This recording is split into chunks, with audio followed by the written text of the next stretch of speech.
हैं।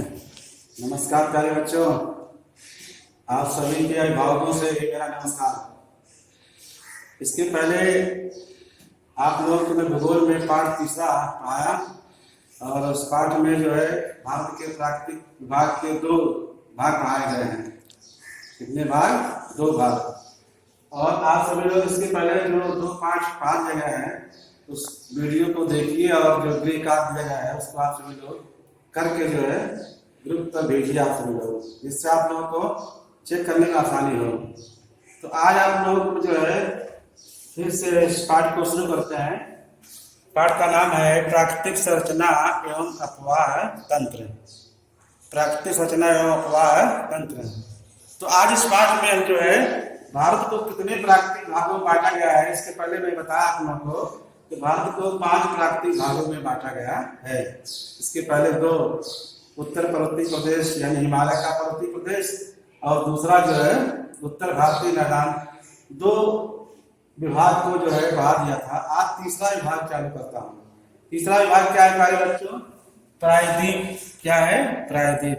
सबसे पहले जानते हैं प्रायद्वीप किसे कहते हैं। प्रायद्वीप किसे कहते हैं? पृथ्वी का वह भूभाग जो 3 ओर जल से घिरा हो उसे प्रायद्वीप कहते हैं। उसे कहते हैं प्रायद्वीप। जैसे यहाँ मैप में देखते हैं, ये भारत का प्रायद्वीपीय भाग है।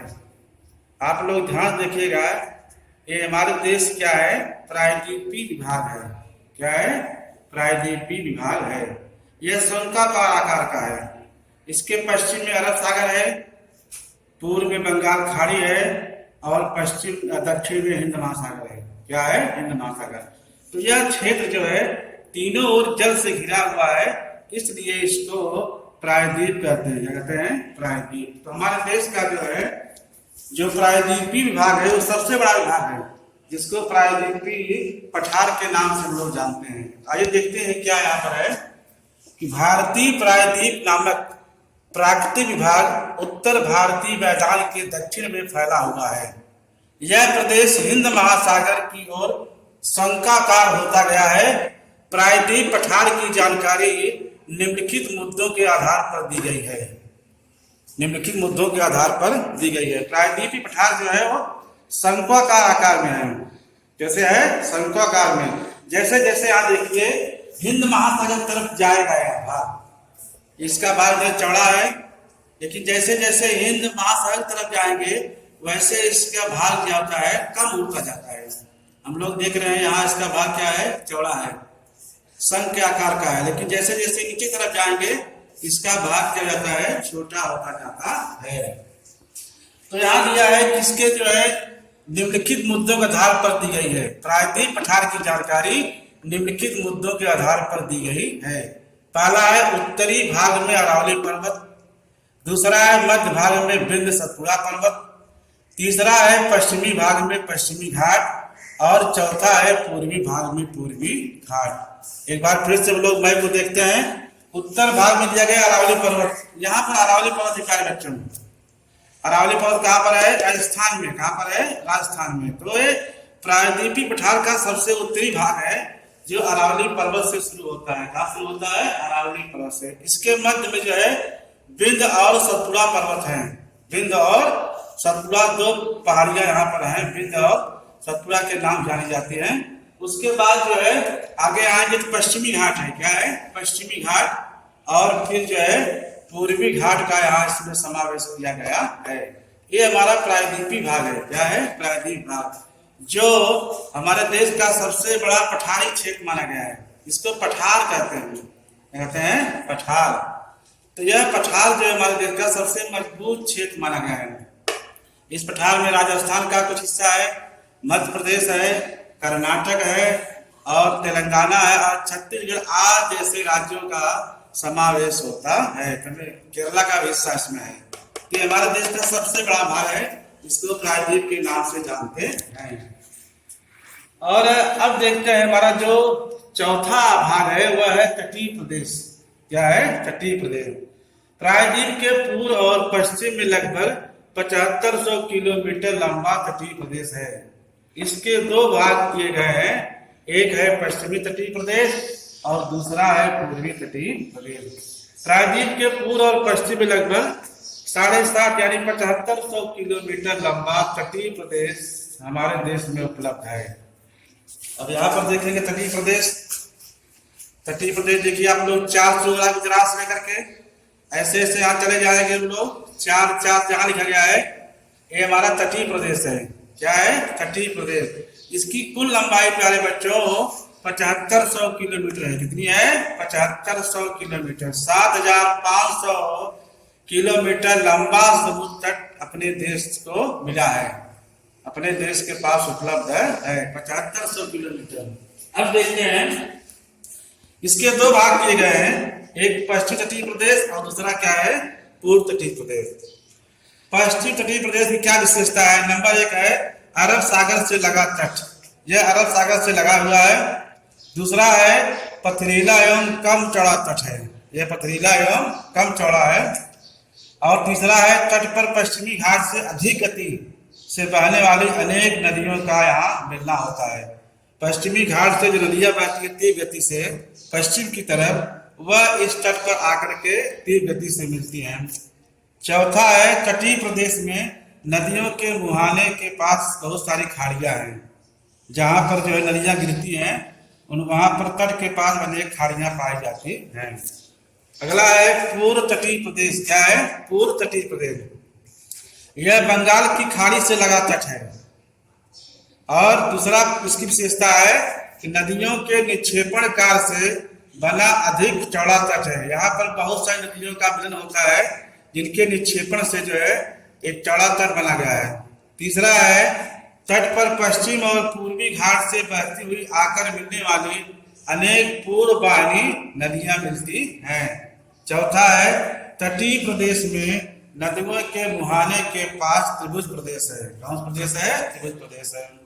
अब प्यारे बच्चे हम लोग देखते हैं मानचित्र के माध्यम से, ये हमारा पश्चिम तटीय प्रदेश है। क्या है? पश्चिम तटीय प्रदेश, बराबर। और ये क्या है? पूर्व तटीय प्रदेश। यह कच्छ की खाड़ी से लेकर के कन्याकुमारी तक फैला हुआ है पश्चिम में। और ये जो है यहीं से जो है कन्याकुमारी लेकर के यहाँ पर हम लोग देख रहे हैं पश्चिम बंगाल में जो सुवर्णरेखा नदी है वहां तक फैला हुआ है। तो यह जो तट है यहाँ पर जो है पश्चिमी घाट, कौन सा घाट? ये तो तट है, इसके बाद पश्चिमी घाट आता है। पश्चिमी घाट और पूर्व 2 घाट हैं। तो पश्चिमी घाट से जो नदियां बहती हैं वो तीव्र गति से आकर के जो है अरब सागर में मिलती हैं। कहाँ मिलती है? अरब सागर में।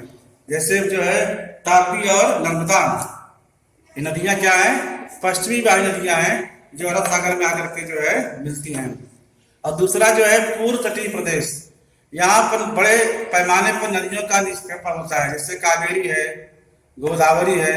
ये नदियां जो है जा करके जो है बंगाल की खाड़ी मिलती हैं, इसलिए यहाँ पर निक्षेपण होता है। बड़े पैमाने पर जो है तलछट का जमाव होता है, जिससे यहाँ पर चौड़ा मैदान पा जाता है। यहाँ का जो घाट है ये तट जो है कम गहरा लेकिन चौड़ा अधिक है। और ये क्या है? पथरीला है, ये सकरा है। क्या है? सकरा है। दोनों में ये अंतर है प्यारे बच्चों। ये हमारा रहा जो है पश्चिम तटीय प्रदेश और ये क्या है? पूर्व तटीय प्रदेश है। दोनों की विशेषता यहाँ पर है। और अगला जो पॉइंट है द्वीप समूह है। 5वां विभाग क्या है? द्वीप समूह। द्वीप किसे कहते हैं? सबसे पहले ये हम लोग जानते हैं। इससे पहले क्या समझे? प्रायद्वीप, पृथ्वी का वह भूभाग जो 3 ओर जल से घिरा हो उसे प्रायद्वीप कहते हैं। जैसे प्रायद्वीपीय पठार भारत में। अब द्वीप क्या होता है? पृथ्वी का वह छोटा भूभाग जो चारों ओर जल से घिरा हो उसे द्वीप कहते हैं। कहते हैं उसको द्वीप। अब देखते हैं द्वीप समूह क्या है। भारत के पश्चिमी और पूर्व तटों के समीप अनेक छोटे बड़े द्वीप हैं। तट के समीप के द्वीपों के अलावा अरब सागर और बंगाल की खाड़ी दोनों में से प्रत्येक में एक एक बड़ा द्वीप समूह है। और इन द्वीप समूहों की जानकारी निम्नलिखित मुद्दों के आधार पर दी गई है। अब देखते हैं मानचित्र में हम लोग चलते हैं। तो 2 प्रमुख द्वीप हैं, एक बंगाल खाड़ी है, यहाँ पर हम लोग देख रहे हैं अंडमान निकोबार द्वीप समूह। अंडमान एवं निकोबार द्वीप समूह 2 द्वीप समूह है। इसकी राजधानी आप लोग बताया गया है पोर्ट ब्लेयर है। क्या है? Port Blair. और इसके अलावा जब अरब सागर में आते हैं तो यहाँ पर जो एक लक्षद्वीप है, क्या है, लक्षद्वीप, इसकी राजधानी कवरत्ती है। क्या है, कवरत्ती। ये छोटा सा भूभाग है जो चारों ओर जल से घिरा हुआ है, जो चारों ओर जल से घिरा हुआ है, इसे हम लोग द्वीप कहते हैं। ये भी चारों ओर जल से घिरा हुआ है, इसको हम लोग क्या कहते हैं, द्वीप। अब देखते हैं प्यारे बच्चों, लक्षद्वीप समूह की क्या विशेषता है। यह अरब सागर में स्थित है। कहाँ पर स्थित है, अरब सागर में। यहाँ अधिकांश द्वीप एटाल आकार के हैं, यानी एक कम विस्तार और कम ऊंचाई के द्वीप है, इसको एटाल कहते हैं। इनका विस्तार कम है और इनकी ऊंचाई भी जो है कम है, और ये कहाँ पर स्थित है, अरब सागर में। दूसरा है अंडमान एवं निकोबार द्वीप समूह क्या विशेषता है। पहला है यह बंगाल खाड़ी में स्थित है। कहाँ पर है, बंगाल खाड़ी में स्थित है। दूसरा है प्रमुख रूप से ज्वालामुखी द्वीप, यानी वैरन द्वीप यहाँ पर है, जो भारत का एक सक्रिय ज्वालामुखी है। कौन ज्वालामुखी है, सक्रिय ज्वालामुखी। इसके बाद जो निकोबार में एटाल माने आकार के कुछ द्वीप है, छोटे आकार के कुछ द्वीप यहाँ पर पाए जाते हैं निकोबार में। लेकिन यहाँ जो वैरन द्वीप है प्यारे बच्चों, अंडमान निकोबार द्वीप है, इधर अंडमान निकोबार है। वैरन द्वीप जो है यहाँ पर सक्रिय ज्वालामुखी है। सक्रिय माने जागृत ज्वालामुखी। ज्वालामुखी के दो प्रकार होते हैं, एक जागृत ज्वालामुखी है और एक सुषुप्त ज्वालामुखी होती है। जागृत ज्वालामुखी जहाँ पर बार बार उद्गार होता रहता है, इसको हम लोग सक्रिय ज्वालामुखी कहते हैं। जहाँ एक बार उद्गार होने के बाद दोबारा उद्गार नहीं होता ज्वालामुखी को, उसको सुषुप्त ज्वालामुखी यानी सोई हुई ज्वालामुखी कहा जाता है। तो ये हमारे रहे जो है लक्षद्वीप और अंडमान निकोबार द्वीप की विशेषता। तो लक्षद्वीप कहाँ पर है, अरब सागर में। यहाँ जो है एटाल यानी कम और कम ऊंचाई के जो है द्वीप पाए जाते हैं। और एक क्या है, अंडमान एवं निकोबार द्वीप समूह है। अंडमान में जो है सक्रिय ज्वालामुखी है वैरन द्वीप पर, और निकोबार में भी जो है छोटे और कम ऊंचाई के द्वीप पाए जाते हैं, जो एक बंगाल खाड़ी में, एक कहाँ पर है, अरब सागर में। प्यारे बच्चों, ये हमारे देश के जो है 5 प्राकृतिक विभाग बताया गया आप लोगों को। पहला जो है हिमालय पर्वतीय प्रदेश या उत्तर पर्वतीय प्रदेश, दूसरा उत्तर भारतीय मैदानी प्रदेश, तीसरा भारतीय प्रायद्वीपीय पठार, जिसको प्रायद्वीप कहते हैं हम लोग, और चौथा जो हम लोग पढ़ाएंगे तटीय प्रदेश, समुद्र तटवर्ती प्रदेश, जिसके 2 हिस्से किए गए हैं, एक पश्चिम तटवर्ती प्रदेश और एक क्या होता है, पूर्व तटवर्ती प्रदेश होता है। और 5वां क्या है, द्वीप समूह है, यानी जो द्वीप हैं वो हमारे देश के हिस्से हैं, लेकिन उनको एक अलग विभाग कर दिया गया है, उनको द्वीप के नाम से जाना जाता है। तो हमारे देश में 2 प्रमुख द्वीप हैं। द्वीप तो अरब सागर में बहुत सारे छोटे छोटे, लेकिन 2 बड़े द्वीप हैं, एक लक्षद्वीप समूह है और एक क्या है, अंडमान निकोबार द्वीप समूह है। इनकी विशेषता हम लोग देखें और अंडमान निकोबार द्वीप की विशेषता देखें हम लोग। तो ये हमारा रहा आज जो है प्राकृतिक भाग। अब यहाँ एक बार हम लोग फिर समझ लेते हैं कि ये हमारा जो है हिमालय का पर्वतीय प्रदेश है, इसको उत्तर पर्वतीय प्रदेश कहते हैं। ये जम्मू कश्मीर से लेकर के असम तक फैला हुआ है। कहाँ तक फैला हुआ है, असम से फैला हुआ है। इसको जो है एक यहाँ दिया गया है, इसके बाद 2 है, फिर 1 है, फिर 2 है, यानी इसके 3 भाग किए गए हैं, पश्चिम हिमालय, मध्य हिमालय और पूर्व हिमालय। जो पूर्व हिमालय प्यारे बच्चों ये आसाम से लेकर अरुणाचल प्रदेश तक फैला हुआ है, और मध्य हिमालय जो है कुमाऊं से लेकर के आसाम तक फैला हुआ है, और पश्चिम हिमालय जो है कुमाऊं से लेकर के जम्मू कश्मीर यानी पामीर के पठार तक फैला हुआ है।